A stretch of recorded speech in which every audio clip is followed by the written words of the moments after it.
മക്കളെ തരണം ഉപ്പാപ്പ. ഉദ്ദേശങ്ങൾ പൂർത്തീകരിക്കണം ഉപ്പാപ്പ. നിരാശരാക്കരുതേ ഉപ്പാപ്പ. ഇവിടെ വരാൻ ഒരുപാട് തവണ വരാൻ ഒരുപാട് വരാൻ ഞങ്ങൾക്ക് തൗഫീക്ക് നൽകണം. ഞങ്ങളിലൂടെ ആയിരക്കണക്കിന് മുഅ്മിനീങ്ങളെ ഇവിടെ നിങ്ങൾ എത്തിക്കണം. അതിന് ഞങ്ങൾക്ക് തൗഫീക്ക് നൽകണം. ഞങ്ങളിതാ തൽക്കാലം പോകുന്നു. നിങ്ങളോട് യാത്ര ചോദിക്കുന്നു. മരണം വരെയും മരണസമയത്തും മരണാനന്തരം ഖബറിലും പാർത്ഥിക ലോകത്തും നിങ്ങൾ ഞങ്ങളോടൊപ്പം ഉണ്ടാകണം. ഞങ്ങളോടൊപ്പം ഉണ്ടാകണം. ഞങ്ങളോടൊപ്പം ഉണ്ടാകണം. ഞങ്ങൾക്ക് വേണ്ടതൊക്കെ വേണ്ടുന്ന സമയങ്ങളിൽ ഞങ്ങൾക്ക് നിങ്ങൾ തരണം. നിങ്ങളല്ലാതെ ഞങ്ങൾക്ക് തരാൻ ആരാണുള്ളത്? ഞങ്ങളെ കൈവടിയല്ല ഉപ്പാപ്പ. ഞങ്ങളെ ഒഴിവാക്കി വിടല്ല ഉപ്പാപ്പ. ഞങ്ങൾ ചോദിച്ച് തരണേ ഉപ്പാപ്പ. അസ്സലാമു അലൈക യാ വലിയല്ലാഹ്. അസ്സലാമു അലൈക യാ വലിയല്ലാഹ്. അസ്സലാമു അലൈക യാ വലിയല്ലാഹ്. അസ്സലാമു അലൈക യാ വലിയല്ലാഹ്. അസ്സലാമു അലൈക്കും. അസ്സലാമു അലൈക്കും. ദാറ ഖൗമിൻ മുഅ്മിനീൻ. ദാറ ഖൗമിൻ മുഅ്മിനീൻ.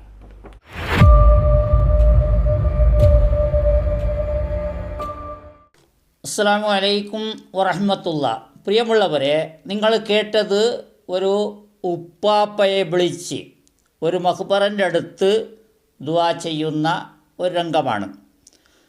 അവർക്ക് ഈ രീതിയിൽ ദുആ ചെയ്താൽ മാത്രമേ എല്ലാ കാര്യങ്ങളും ശരിയാകുന്നതും രോഗങ്ങൾ ഇല്ലാണ്ടാകുന്നതും പണക്കാരാകുന്നതും കുട്ടികളുണ്ടാകുന്നതും എല്ലാം അള്ളാഹുവിനെ വിളിക്കാതെ അള്ളാഹുവിനോട് നേരിട്ട് ദുആ ചെയ്യാതെ ഇതുപോലെ മരണപ്പെട്ട് കിടക്കുന്ന ഖബറിൻ്റെ അടുത്ത് വന്ന് ഉപ്പാപ്പയെ വിളിച്ചാലാണ് എല്ലാ കാര്യവും ശരിയാകുന്നത് എന്നാണ് ഇവരുടെ വിശ്വാസം. അതാണ്. അപ്പോൾ ഇവിടെ ബഹുമാനപ്പെട്ട ഒരു ഉസ്താദ്, അദ്ദേഹം ഈ മടവൂർ കാഫിലക്കാരനുണ്ടല്ലോ, അദ്ദേഹത്തെ അറിയാത്ത ആൾക്കാരില്ല. നിങ്ങളുടെ വീട്ടിലേക്കും അയാൾ വന്നിട്ടുണ്ടാകാം. കാരണം നിങ്ങൾക്ക് CMനെ അറിയാമെങ്കിൽ അദ്ദേഹം ഏത് രീതിയിലാണെങ്കിലും അവിടെ എത്തിപ്പെടും. നിങ്ങളോട് ചോദിക്കാൻ, നിങ്ങൾക്കുള്ള ഓർമ്മയിലുള്ളത് പറയാൻ, അതല്ലെങ്കിൽ അദ്ദേഹം പറഞ്ഞു തന്ന ഒരു സെറ്റിംഗ് ചെയ്തു തരും. ഏതായാലും അദ്ദേഹത്തിൻ്റെ വളർന്നത് പോരാ എന്ന് പറഞ്ഞ് പിന്നെയും വളർത്തുകയാണ്. അതുപോലെ നല്ല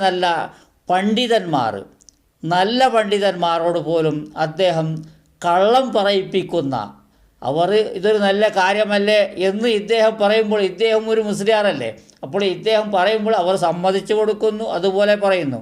ഒരുപാട് വയസ്സന്മാർ അവർ എന്താണ് സംസാരിക്കുന്നത് എന്ന് പോലും മനസ്സിലാകാത്ത ഒരുപാട് വയസ്സന്മാരെ ഇൻ്റർവ്യൂ ഇദ്ദേഹം ചെയ്തതാണ്. അതിനെ പകർത്തിയതാണ് വീഡിയോയിൽ. യൂട്യൂബിൽ പകർത്തിയും കൊണ്ട് അദ്ദേഹം അതിൻ്റെ കാശിലാണ് കഴിയുന്നത്. അദ്ദേഹത്തിന് വേറെ മാർഗമൊന്നുമില്ല. അതാണ് ഒരു വീഡിയോയിൽ അദ്ദേഹം വിളിച്ച് പറയുന്നു, ഇതിനെ ഞാൻ നിർത്തുകയില്ല എന്ന്. ആരെന്ത് പറഞ്ഞാലും ഇതിനെ ഞാൻ നിർത്തുകയില്ല എന്ന് പറഞ്ഞാൽ CMനോട് ഉള്ള ഇഷ്ടമോ ഔലിയാക്കന്മാരോടുള്ള ബഹുമാനമോ ദീനിൻ്റെ കാര്യമോ അതൊന്നുമല്ല. ഇദ്ദേഹം വീട് കെട്ടിയത് തന്നെ ആ പണത്തിൽ നിന്നാണ്. പിന്നെ അദ്ദേഹത്തിന് അതിനെ ഒഴിവാക്കണം, അത് ചെയ്യരുത് എന്ന് പറഞ്ഞാൽ അദ്ദേഹം തയ്യാറാകും സാധ്യതയില്ല. അതാണ് ഇവിടെ ഒരു പണ്ഡിതനെ അദ്ദേഹം പറയിപ്പിക്കുന്ന ഒരു ക്ലിപ്പ് നിങ്ങൾക്ക് കേൾക്കാം ഇൻഷാ അല്ലാഹ്. കായംകുളം ഭാഗത്തുനിന്നുള്ള ഏതോ ഒരാൾ ക്യാൻസർ രോഗിയായിട്ട് വായിലൊക്കെ പുഴു നിറഞ്ഞ് നാവിൻ്റെ ഭാഗങ്ങൾ പലതും പുഴു തിന്ന് ദ്രവിച്ച് ആ അവസ്ഥയിൽ മഹാനവരുടെ അടുക്കൽ വന്നു. ഈ വിഷയം പറഞ്ഞപ്പോൾ ഈ രോഗം ഞാൻ സുഖപ്പെടുത്തിയിരിക്കുന്നു എന്ന് പറഞ്ഞു. അങ്ങനെ അദ്ദേഹത്തിൻ്റെ ഒരാഴ്ച കൊണ്ട് ആ മുറിയൊക്കെ ഭേദമായി.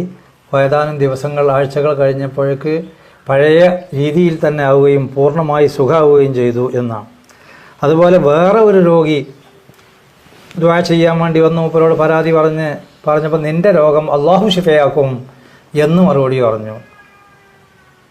അദ്ദേഹത്തിൻ്റെ രോഗം മാറിയതുമില്ല, മരിക്കോളം ആ രോഗിയായിട്ട് തന്നെ കഴിഞ്ഞു. എന്നൊക്കെ ഇങ്ങനെ നമ്മൾ പറഞ്ഞു കേട്ടിട്ടുണ്ട്. ഇതിനൊന്നും നമ്മൾ നേരിട്ട് അനുഭവമല്ല. ഇങ്ങനത്തെ കഥകൾ ഒരുപാടുണ്ട്. പക്ഷെ പറഞ്ഞ വാക്ക് അപ്പടി പുലർന്ന ഒരുപാട് അനുഭവങ്ങൾ ബഹുമാനപ്പെട്ടവരെ സംബന്ധിച്ച് പറഞ്ഞു കേട്ടു. ബഹുമാനമുള്ളവരെ, നിങ്ങളിത് കേട്ടു. ഈ പറയിപ്പിക്കുന്ന ആളും ഒരു പണ്ഡിതനാണ്, CM കാഫിലക്കാരനാണ് ആകട്ടെ. ആ പറയുന്ന ആളും നല്ല ബഹുമാനമുള്ള ഒരു ഉസ്താദാണെന്ന് എനിക്ക് അറിയാൻ കഴിഞ്ഞു. അപ്പോൾ ഇത്തരം കാര്യം ഈ മുസ്ലിയാക്കന്മാർ, ഉസ്താദന്മാർ, പണ്ഡിതന്മാർ എന്ന് പറയുന്നവർ ഇതിനെല്ലാം പറഞ്ഞുകൊണ്ട് നടക്കുമ്പോൾ അവിടെ എന്താണ് പറഞ്ഞത്? ഒരാൾ വന്നു, CM അത് വേണ്ട എന്ന് പറഞ്ഞു. ക്യാൻസർ പിടിപെട്ട ഒരാൾ വന്നു, ആ രോഗം നിങ്ങൾക്ക് വേണ്ട എന്ന് പറഞ്ഞാൽ അവിടെ തീർന്നു. പിന്നെ ആ രോഗം വരികയില്ല, ആ രോഗം ശിഫ കിട്ടും എന്നാണ് ഇവർ വിശ്വസിക്കുന്നത്. പിന്നെ മറ്റൊരാൾ വന്നപ്പോൾ CM എന്ത് പറഞ്ഞു? CM പറഞ്ഞു അള്ളാഹു സുഖപ്പെടുത്തും എന്ന് പറഞ്ഞു. അപ്പോൾ അവസാനം വരെ അദ്ദേഹത്തിൻ്റെ രോഗം ശിഫ കിട്ടില്ല എന്നാണ് അദ്ദേഹം പറയുന്നത്. അവസാനം അദ്ദേഹം പറയുന്നു ആരോ പറയുന്നത് കേട്ട് എന്ന്.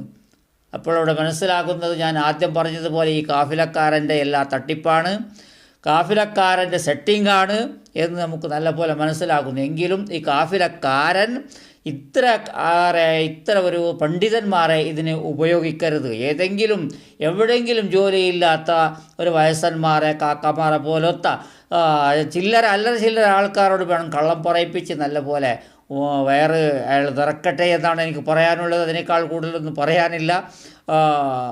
ബഹുമാനമുള്ളവരെ, ഇതാണ് നമ്മൾ നല്ലപോലെ മനസ്സിലാക്കേണ്ടത്. ഇവർ ഔലിയാക്കന്മാർ എന്ന് പറഞ്ഞ് എന്തെല്ലാം ചെയ്യുന്നു, ഇവർ കാട്ടിക്കൂട്ടുന്ന അവസ്ഥ, ഇവർ അതിൻ്റെ പേരിൽ ജീവിക്കുന്നതും ഇസ്ലാമിൻ്റെ പേരിൽ ഇപ്പോൾ ഫുള്ളായി അവർ ജീവിക്കുന്ന തന്നെ അതിൻ്റെ പേരിൽ തട്ടിപ്പ് നടത്തി വിശ്വസിപ്പിച്ച് ജനങ്ങളെ ഏതെല്ലാം രീതിയിൽ വിശ്വസിപ്പിക്കാൻ കഴിയുന്നോ അത്രയും ഇവർ വിശ്വസിപ്പിച്ച് അവരുടെ കയ്യിൽ നിന്ന് കിട്ടുന്ന പണവും അതുപോലെ അവിടെ കിട്ടുന്ന ബിരിയാണിയും വെച്ച് ഇദ്ദേഹം നടക്കുന്നതും അതുപോലെ ഒരുപാട് മുസ്ലിയാക്കന്മാരും ഇതിന് തന്നെയാണ് ഇവർ ഖബറിനെ കെട്ടിപ്പൊക്കുന്നതും എന്നാണ് നമുക്ക് മനസ്സിലാക്കുന്നത്. ഇൻഷാ അല്ലാഹ് അടുത്ത സംസാരിക്കാം. അസ്സലാമു അലൈക്കും വറഹ്മത്തുള്ളാഹി.